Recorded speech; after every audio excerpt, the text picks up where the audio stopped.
గతంలో సినిమా నటుల చేత ఎన్నికల ప్రచారం చేయించేవి పార్టీలు. కానీ రాను రాను ఏకంగా సినిమా నటులే బరిలోకి దిగడం మొదలైంది. ఇలా సినిమాల్లో నటించి రాజకీయాల్లోకి వచ్చిన తొలి నేత ఎవరో మీకు ఐడియా ఉందా? ఆయన కొంగరి జగ్గయ్య. 1967లో జరిగిన 4వ లోక్సభ ఎన్నికల్లో కాంగ్రెస్ పార్టీ నుంచి విజయం సాధించి ఆయన పార్లమెంట్లో అడుగుపెట్టారు. ఇక తర్వాత దాసరి, రావు గోపాలరావు, కృష్ణరాజు, జమున, కైకాల, మురళీమోహన్, చిరంజీవి, హరికృష్ణ, రామానాయుడు, మోహన్ బాబు, శారద, జయప్రద, విజయశాంతి, ఇలా చాలా పెద్ద లిస్ట్ ఉంది. వీరందరిలో ఎన్టీఆర్ది మాత్రం సపరేట్ రూట్ అని చెప్పాలి. ఆయన ఏకంగా పార్టీ పెట్టి ప్రభంజనం సృష్టించారు, అధికారంలోకి వచ్చారు. ఇక అప్పటి నుంచి ఏపీ పాలిటిక్స్లో సినిమా వాళ్ళ ఇన్వాల్వ్మెంట్ మరింత పెరిగింది. ఈ ట్రెండ్ ఇప్పటికీ కూడా కంటిన్యూ అవుతోంది. అయితే ఈసారి ప్రజలపై ఇలాంటి నటుల ఇంపాక్ట్ ఎలా ఉండబోతోంది? ఇప్పుడు ఇదే బిగ్ క్వశ్చన్.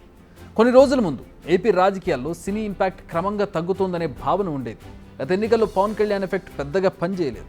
మరి ఈసారి ఏ మేర పనిచేస్తుందన్నది చూడాలి. అయితే గతంలో లాగా ప్రజల ముందుకు వచ్చి మాత్రం ఇండస్ట్రీ పెద్దలు ఎక్కువగా హడావిడి చేయడం లేదు. ఎందుకంటే వచ్చే ఎన్నికల్లో ఎవరు గెలుస్తారో తెలియదు, ఏం మాట్లాడితే ఏమవుతుందోనన్న టెన్షన్తోనే సినీ ప్రముఖులు రాజకీయాలకు దూరంగా ఉంటున్నారా అనే అనుమానాలు ఉన్నాయి.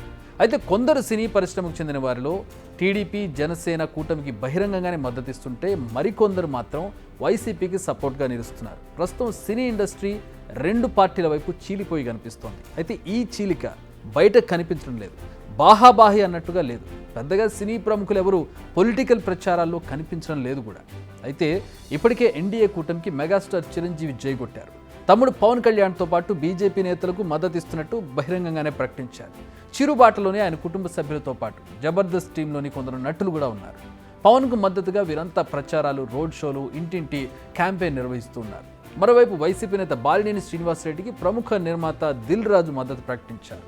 మరో ప్రముఖ నిర్మాత, రచయిత కోన వెంకట్ జగన్ ప్రభుత్వాన్ని భేష్ అంటున్నారు. పోసాని వైసీపీకి అనుకూలంగా ఎప్పుడు దుమ్ము దులుపుతూ ఉంటారు, మనం చూస్తూనే ఉంటాం. పృథ్వీ జనసేన క్యాంప్లో ఉన్నారు. వైసీపీలోనే ఉన్న అలీ ప్రస్తుతం ఆ పార్టీకి దూరంగా ఉన్నట్టు ప్రచారం జరుగుతోంది. ఇటీవల ప్రచారంలో పవన్ కళ్యాణ్ సూపర్ స్టార్ కృష్ణను ఉద్దేశించి కొన్ని వ్యాఖ్యలు చేశారు. దీనిపై చాలా కాంట్రవర్సీ నడిచింది. అయితే దీనిపై ఇండస్ట్రీ నుంచి పెద్దగా రియాక్షన్ రాలేదు. మహేష్ బాబు కూడా మౌనంగానే ఉన్నారు. కానీ నరేష్ మాత్రం చురకలంటించారు. ఇక అక్కినేని నాగార్జున కుటుంబం కూడా మౌనంగానే ఉంది. సో ఓవరాల్గా చూస్తే ఆంధ్రప్రదేశ్ రాజకీయాల పరిశ్రమ చీలికలు పేలికలుగా మారింది. ఎన్నికల విషయంలో ఏకతాటిపై ఉండకున్నా న్యూట్రల్గా ఉండాల్సిన సినీ పెద్దలు ఎవరి దారిలో వారు ఉన్నారని అర్థమవుతోంది. అయితే తెలంగాణ ఎన్నికల్లో వీరంతా సైలెంట్గా ఉన్నారు. కానీ ఏపీ ఎన్నికల విషయానికి వచ్చేసరికి మాత్రం సీన్ మారినట్టుగా కనబడుతోంది. ఎన్నికలు వచ్చిన ప్రతిసారి జూనియర్ ఎన్టీఆర్ టాపిక్ రావడం రొటీన్గా మారింది. 2009 ఎన్నికల్లో టీడీపీ కోసం చేయాల్సిందంతా చేశారు ఎన్టీఆర్. ఆయన ప్రచారం ఏ విధంగా చేశారో అందరం చూశారు. బట్ ఆ ఎన్నికల తర్వాత నుంచి రాజకీయాల విషయంలో ఆయన ఆలోచన మారినట్టు కనిపిస్తుంది. కారణాలు ఏవైనా కావచ్చు. ఆ తర్వాత ఆయన ఎప్పుడు పార్టీ కార్యక్రమాల్లో కనిపించలేదు, ప్రచారానికి కూడా రాలేదు. ఈసారి కూడా ఆయన ప్రచారానికి దూరంగానే ఉన్నారు. కనీసం ఒక కామెంట్ కూడా చేయలేదు. కానీ తారక్ ఫ్రెండ్స్గా చెప్పుకునే కొడాలి నాని, వల్లభనేని వంశీ అనుచర వర్గాలు మాత్రం తారక్ మద్దతు తమ నేతలకే ఉందని ప్రచారం చేసుకుంటున్నారు. పవన్ కళ్యాణ్ సినిమా నుంచి వచ్చిన వారే కావడంతో ఇప్పుడు పెద్దగా ఎఫెక్ట్ కనిపిస్తుంది. దీనికి తోడు టీడీపీ, బాలకృష్ణ, నారా రోహిత్తో పాటు పలువురు నిర్మాతలు కూడా పార్టీకి అండదండలు అందిస్తున్నారు. అట్ ది సేమ్ టైం రోజా కూడా సినిమాల నుంచి వచ్చిన వారే. ఇండస్ట్రీలోని వర్గం కూడా వైసీపీకి అనుకూలంగా ఉంది.